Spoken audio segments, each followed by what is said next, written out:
বুখারী শরীফের 629 নং হাদিসের বর্ণনা রয়েছেন নবীজির বিখ্যাত সাহাবী আন আবি হুরায়রা রাদিয়াল্লাহু তাআলা ক্বালা রাসূলুল্লাহ সাল্লাল্লাহু আলাইহি ওয়াসাল্লাম মান গাদা ইলাল মাসজিদি ওয়া রাহা আদাল্লাহু লাহু নুজুলাহু মিনাল জান্নাতি কুল্লামা গাদা আও রাহা।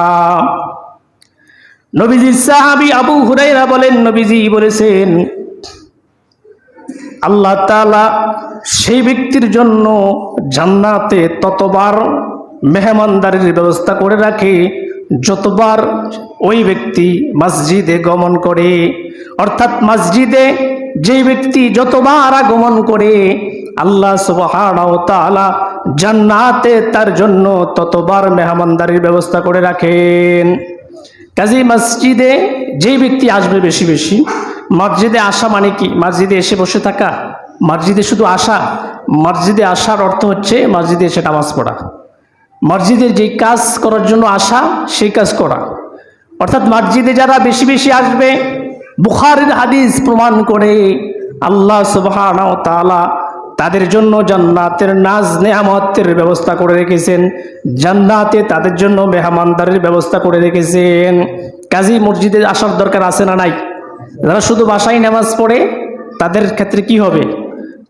তারা যারা বাসায় নামাজ পড়ে এমনও হতে পারে সে নামাজই পড়তে পারে না, অনেক রুকুন আছে যে সে সম্পর্কে জানে না, তাহলে দেখা যাবে হিসাব করলে তার নামাজটাই হয় না, এবং এই হাদিসটিকেও সে বঞ্চিত হবে।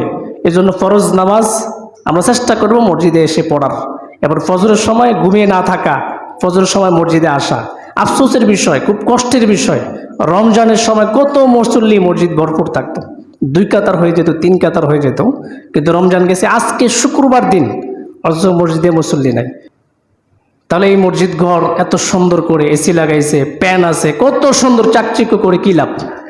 আমরা যারা যুবক আছি তারা মনে করে নামাজ শুধু বিরুদ্ধরাই পড়বো, আমরা পড়ে লাভ কি? আমরা তো জান্নাতে এমনি চলে যাব। এই আশা করা, এই পবিত্র কোরআন বলে এই আশা করা বোকামি। মৃত্যুর কোনো গ্যারান্টি আছে?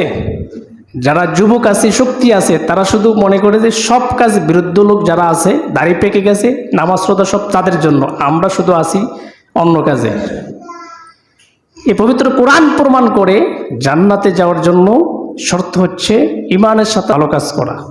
আর মানুষের মৃত্যুর কোনো নিশ্চয়তা নাই, যে কোনো মুহূর্তে মানুষ মৃত্যুবরণ করতে পারে। আমার প্রিয় ভাইদের প্রতি আমার আকুল আবেদন, আজ থেকে আসুন রমজানে যেভাবে নামাজ পড়েছি সেভাবে নামাজ পড়ি 5 ওয়াক্ত। নামাজের মতো এত উত্তম আমল এবং ইবাদত দুনিয়ার জমিনে আর কিছু হতে পারে না। নামাজ হচ্ছে আল্লাহ তাআলার নিকট সবচেয়ে উত্তম সম্পর্ক গড়ার পদ্ধতির নাম হচ্ছে নামাজ। আল্লাহ তাআলার নিকট কোনো মানুষ যদি বন্ধুত্ব করতে চায় আল্লাহ তাআলার সাথে, তাহলে নামাজের বিকল্প কোনো পদ্ধতি নাই।